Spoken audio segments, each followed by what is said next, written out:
"Oh, is that you, Gina?" while having coffee with my family at a cafe. I turned around at the sound of that voice and there was my ex-husband, Ryan. And next to him was Alyssa, the woman who took this man from me. Huh? What, you got married? I just glared at him in silence. Then he said, "Oh, I see. Is the infertile defective still single? Are you planning to remarry with someone who also has children from a previous marriage? You two would be a good match." Ryan seemed to find this very amusing. I slammed the table and stood up. "Excuse me? Who did you say is infertile? What, isn't that the case?"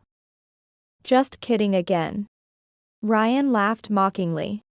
We felt sick and left the cafe. At that moment, two girls who seemed to be daughters passed by. "Ms. Anderson," one of the girls shouted as she ran towards me, panting. "I'm Megan, your daughter. I have something very important to tell you." She was desperate to get her point across. "My name is Gina Anderson, I'm 45 years old. I live with my husband Nathan, who is 3 years younger than me, our daughter Sarah, and my in-laws, making us a family of 5. Nathan is a chef, and I work in a sort of sales job. Both of us tend to be workaholics. I sometimes worry that this makes Sarah feel somewhat lonely, as she is only 12.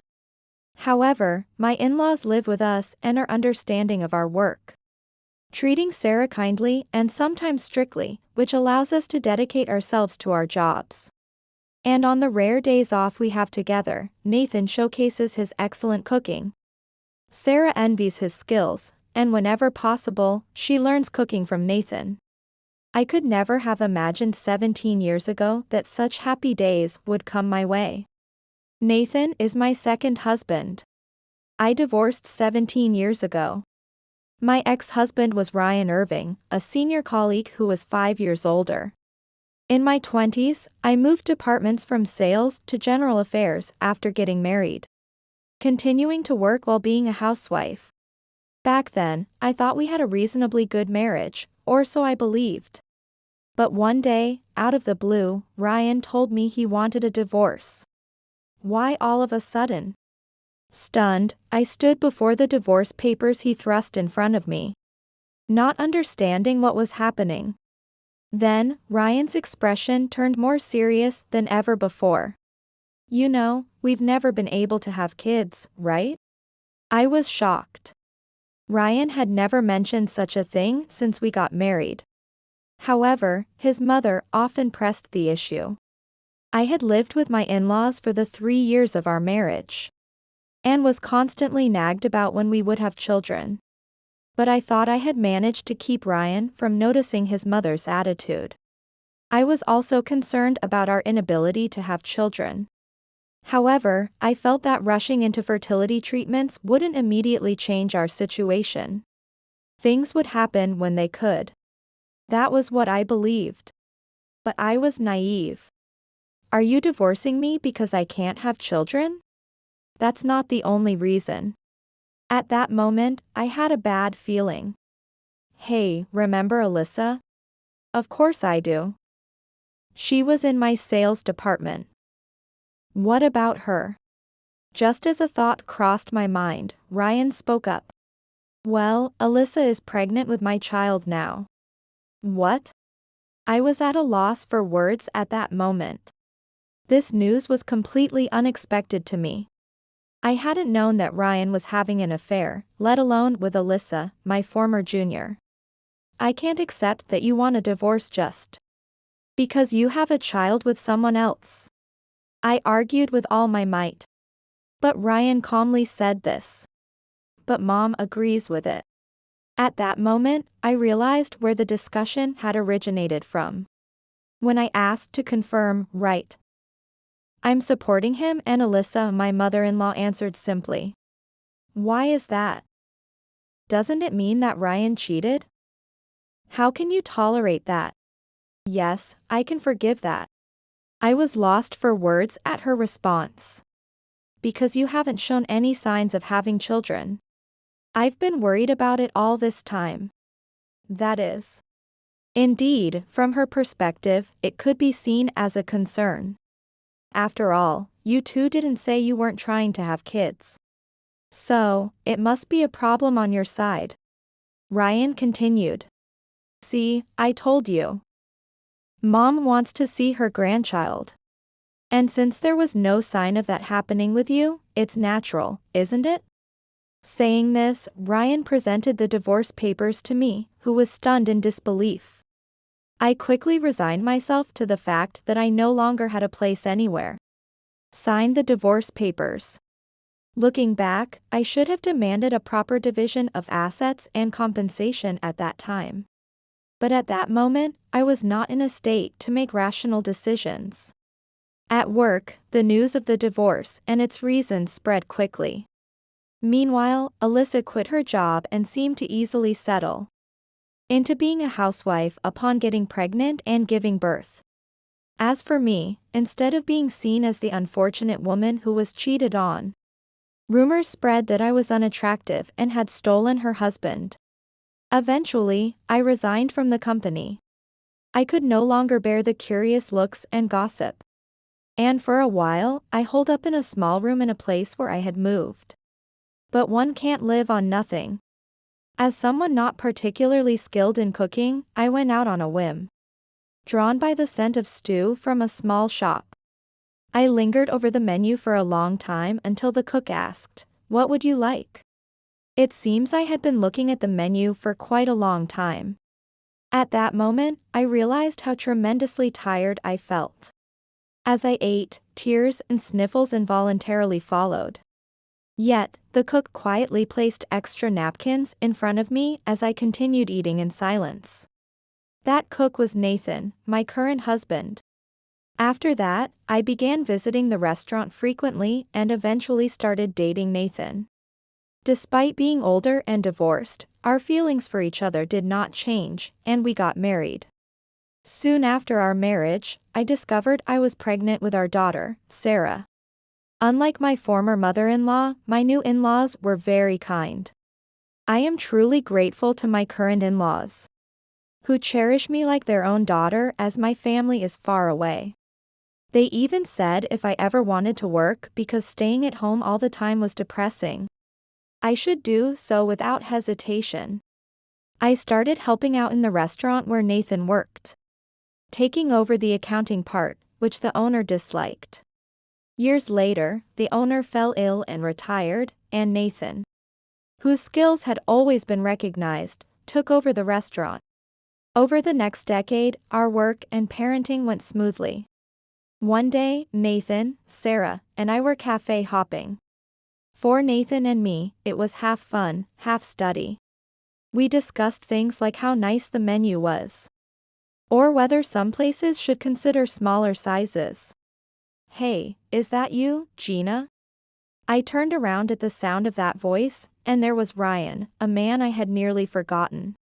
And next to him was, "Ah, it really is Ms. Anderson. Remember me? It's Alyssa." A woman, perhaps unbecomingly young at heart, calling out in a cutesy voice.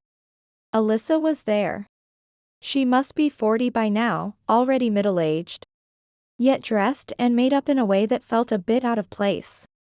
"Long time no see," I replied in a stiff voice. Nathan and Sarah looked a bit anxious hearing my tone. Then, Ryan pressed on. "Huh?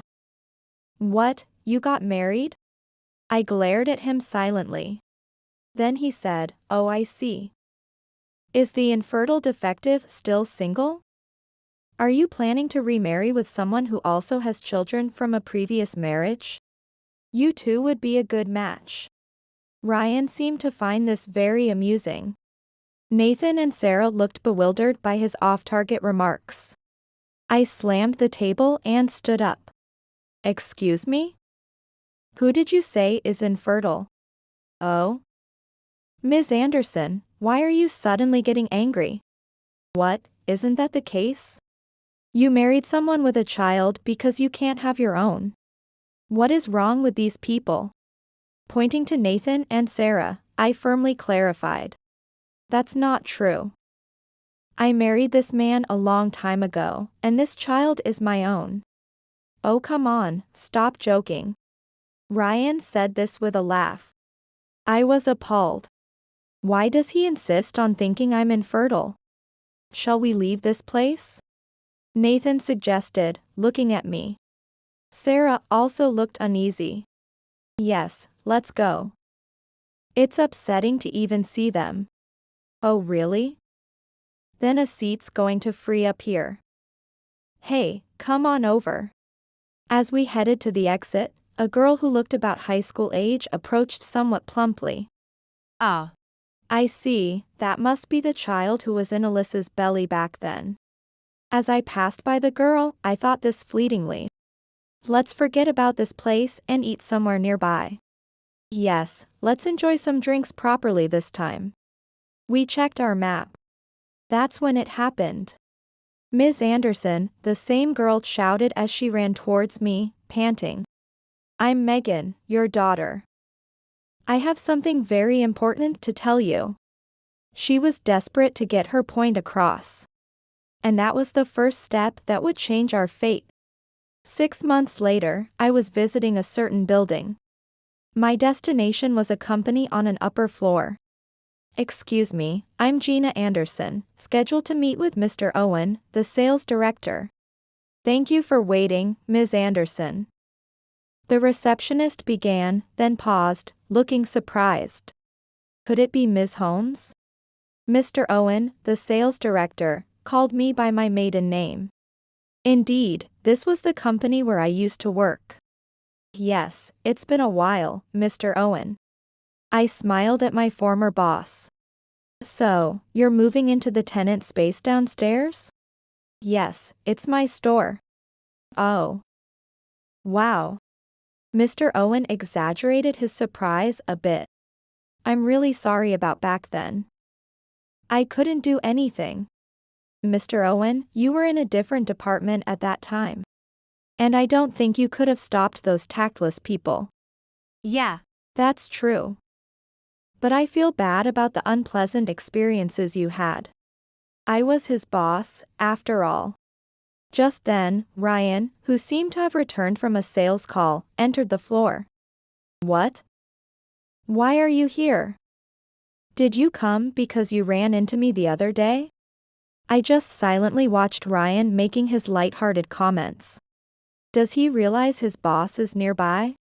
Hey, you're not thinking about getting back together with me, are you? Hey, what are you saying? Mr. Owen said this, calming Ryan down. It seemed that Ryan finally realized I was with his boss. He quickly apologized. Ms. Anderson is here today for a business discussion. A business discussion? At that point, I spoke up to the surprised Ryan. Remember the tenant space on the first floor that's been vacant for a while? Oh. Yeah. My store will be moving in there. Ryan looked puzzled. Wait a minute. Isn't that space supposed to be taken by that famous coffee chain? Right, Mr. Owen? I turned the conversation over to Mr. Owen. Yes, that's right. Everyone's been looking forward to that store moving in. So what, you joined the sales department of that chain? No. I paused and then continued. It's my store. Ryan made an even more confused face. Hey, Ryan, I don't know what you're misunderstanding. But didn't I tell you that today's visitor is Ms. Anderson, the owner of that chain? The owner? He exclaimed, looking back and forth between Mr. Owen and me, sweat forming on his forehead. Look, Ryan. Today is strictly about business. Don't be rude. Sorry about that, Ms. Anderson. No worries. Although today is about business. I actually wanted everyone here to try our coffee. As soon as I said this, the entire floor reacted. Wait, are you treating us to coffee from that shop?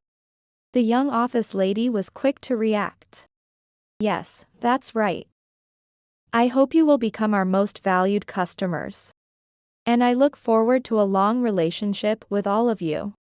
Today, I'd like to offer a little preview before we open. Please feel free to visit our store later. Is that okay with you, Mr. Owen? I looked at him. Yes, let's gladly accept the invitation. Let's all go down. Then, almost everyone on the floor, except those who stayed behind on duty, descended together. Welcome, said the manager of the new store, greeting. Looking forward to working with you, the waiting staff bowed in unison to greet the employees. Please, everyone, go ahead, I said.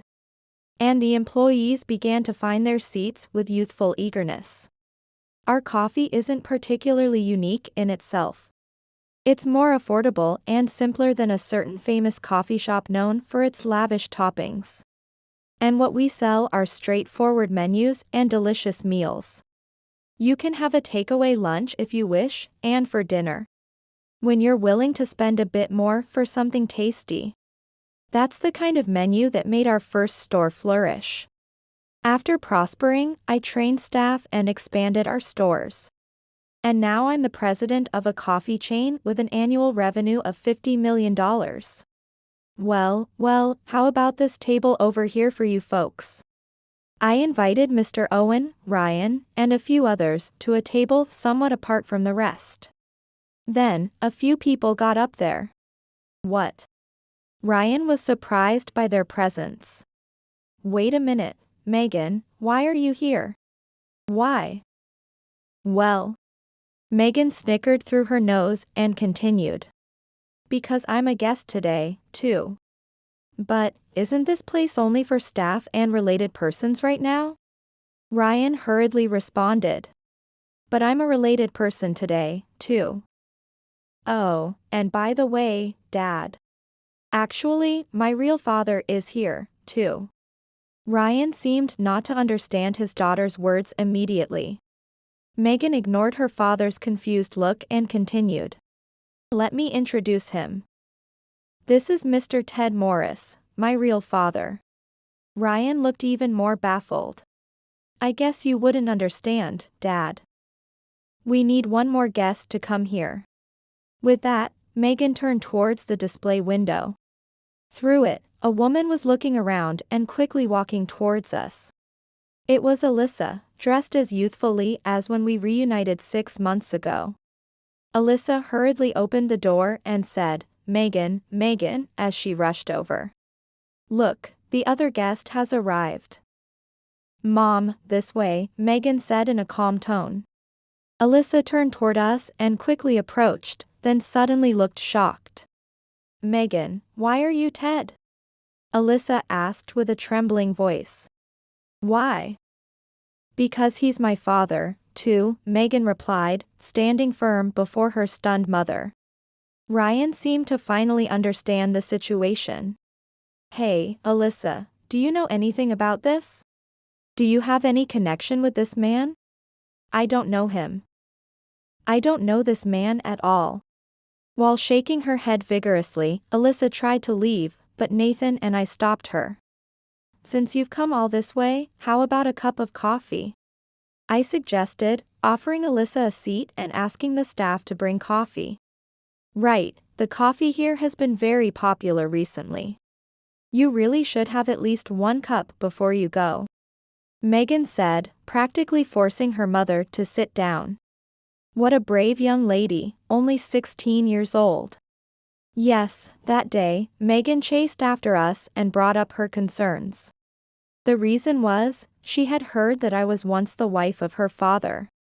When we sat down again at the cafe, Megan's consultation was this. Someone claiming to be her real father had come to her. I heard that Ms. Anderson divorced my dad because I was born. From whom? From Grandma. My former mother-in-law. Did she really need to tell her granddaughter such things? It was very like her, I thought. Did you talk about this with anyone else? I asked her that, but she replied, I haven't talked to anyone. Is it okay to talk to me about such an important matter, almost a stranger? Didn't you talk to your mom? It's fine. I don't trust my mom, especially when it comes to relationships with men.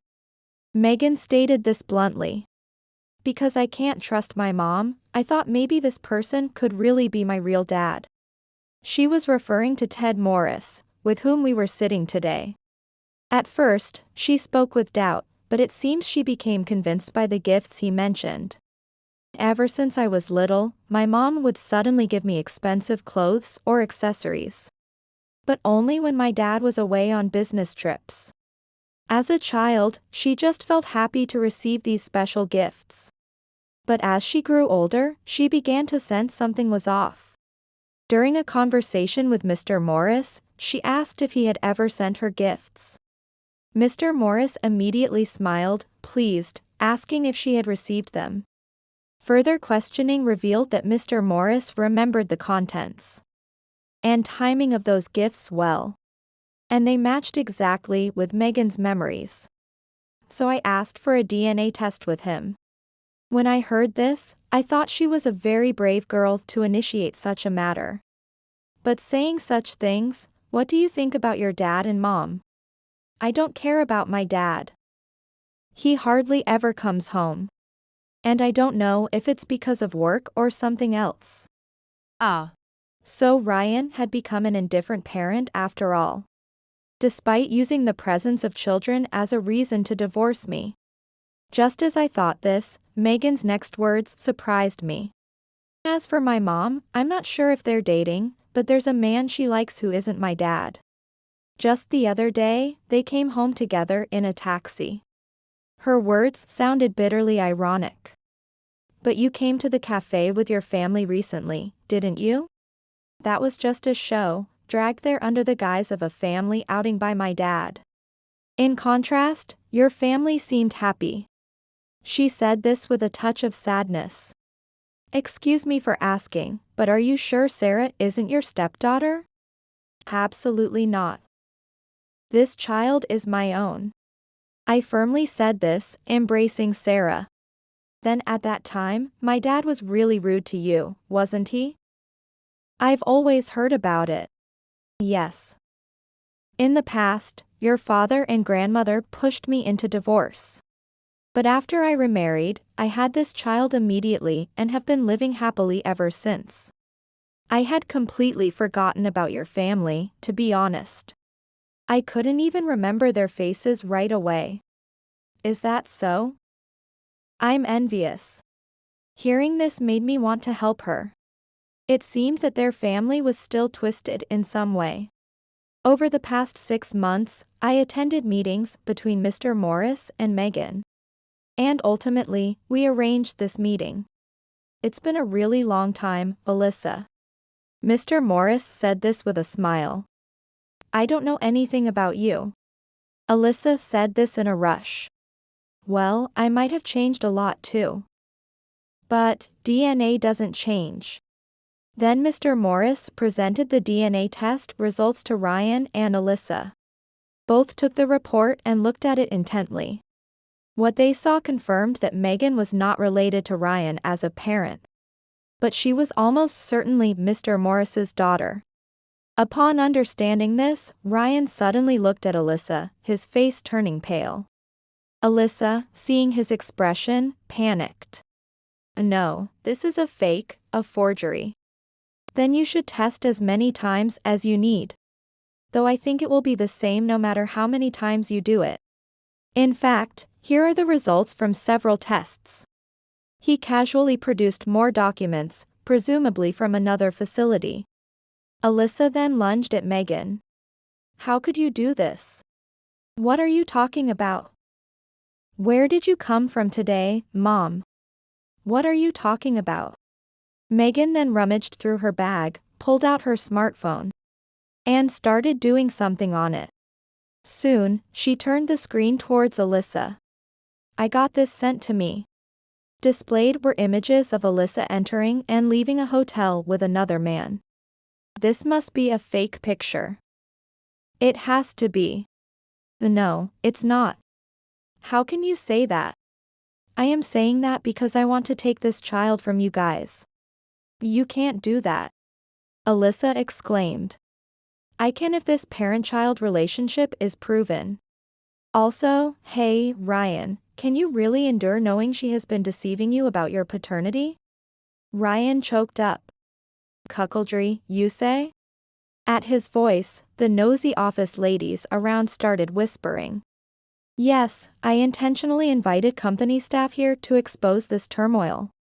Mr. Owen intervened, trying to calm the office ladies, and approached us. Ryan, what in the world is going on here? I don't understand myself. I would like to know too. Sweat glistened on Ryan's forehead. But Ryan, you left Ms. Anderson to marry your current wife. And now you're causing trouble at home again? That's not very fitting for someone of your age and position. What do you mean? Ryan looked around frantically, and suddenly, he shouted, "Stop looking at me." In reality, no one was openly staring at him. Everyone was sneakily glancing at him. But for Ryan, those felt like piercing gazes. What is going on? What should we do? Alyssa, seeing her suddenly distraught husband, also showed signs of agitation. Well, it's time for you to come forward. It's your turn. Mr. Morris signaled, and a man from a distant table approached. This is the lawyer I have hired. I am ready to dispute the recognition and custody of the child. What about you? Ryan was lost for words, frozen on the spot. And Mr. Morris continued to press him relentlessly. Is there something wrong? You have been raising another man's child all this time. Doesn't that bother you? It bothers me, yes, it does. But if we didn't have children, my mother would. Ah. That's right. I exclaimed without thinking. You've always been weak to your mother, haven't you? The murmurs around us seemed to grow a little louder. I could hear office ladies whispering, so Ryan was a mama's boy, huh? Megan, what do you want to do? You won't betray me, your father, right? Ryan's voice was desperate, and Megan tilted her head, contemplating. Honestly, I don't really care either way. Ryan seemed genuinely shocked by her words. Perhaps he did love his daughter in his own way. That made her indifference all the more piercing. You know, Dad, you're just too oblivious. Not just about Mom, but about me too. What do you mean? I mean, I've been meeting with this dad here for over 6 months. You didn't know anything, did you? I knew you weren't interested in me. Maybe because you were busy with work. But not even noticing Mom's affair? What were you working for? Sweat began to trickle down Ryan's forehead to his cheeks. Now, you shouldn't say that. It was Mr. Morris who calmed the situation. But I get it. Even if I disappeared, this dad wouldn't run around for me but for Grandma. You always say, oh, you did well in school, Grandma will be happy. Or being smart must run in our family, never mentioning Mom's side of the family. Alyssa turned away from her daughter, clearly upset. So, Dad, you wanted a child just for Grandma's sake, right?